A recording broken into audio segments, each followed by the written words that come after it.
Dans le football, parfois les anciens, on dit que sur certains trucs, on abuse un peu de la nostalgie, et parfois c'est vrai. Mais il y a un domaine où on n'abuse pas du tout de la nostalgie, et personne ne pourra dire le contraire, et les chiffres le montrent, les coups francs. Il n'y a plus aujourd'hui de tireurs de coups francs, et je ne comprends pas pourquoi les joueurs ne travaillent pas cet aspect du jeu qui est tellement indispensable. Quand on regarde là, le top 8 de l'histoire, il n'y a que Messi qui joue encore, et encore, il a 38 ans. Ça veut dire que même lui, il est de l'ancien football de base.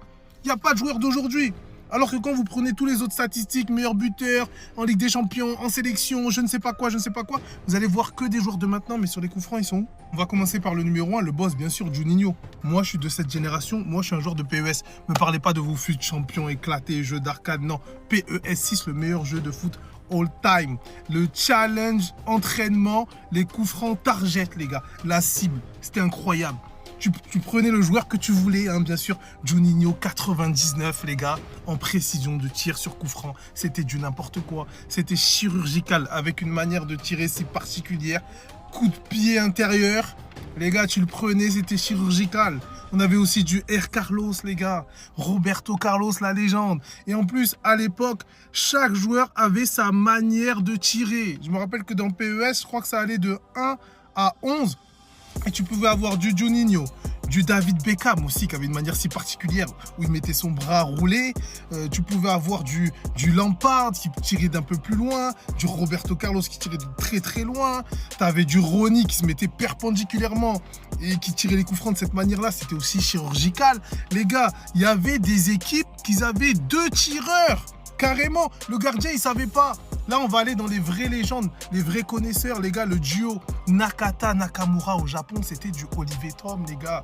Il se mettait devant le ballon, le gardien, il savait pas trop qui allait tirer. Boum, sanction. C'est incroyable.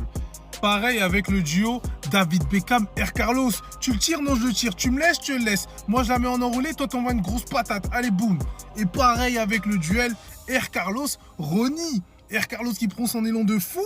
Ronny qui est collé à la balle, le gardien il sait pas quand ça va partir, ça part, ça rentre les gars, ça rentre. Et aujourd'hui je ne comprends pas pourquoi des joueurs comme je sais pas moi, Lamine Yamal, Pedri, des Vinicius, enfin même tous les joueurs de chaque équipe devraient savoir tirer les coups francs. C'est quelque chose qui se travaille, normalement quand tu es un technicien et tu as un bon pied, tu sais tirer les coups francs. Aujourd'hui il n'y a plus personne qui sait tirer les coups francs les gars. CR7, quand il avait débuté sa carrière, enfin la première moitié de carrière de CR7 sur coup franc, les trajectoires de la balle, mais c'était de la folie.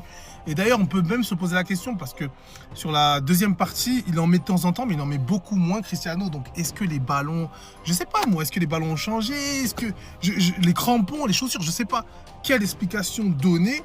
Parce que là, il reste quoi? Il restait encore Messi sur les dernières années. Et on a eu aussi Dimitri Payet qui a eu son prime sur coup franc. Mais il n'y en a plus beaucoup, les gars. Il faut les trouver, les vrais tireurs.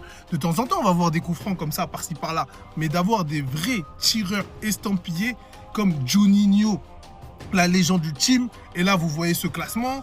Pelé, Ronaldinho, les gros taliers, Beckham, on a Zico, on a Diego, c'est que des anciens. Parce qu'à l'époque, en plus à l'époque, ils avaient moins de moyens qu'aujourd'hui, mais ils mettaient plus de coups francs. Je comprends pas.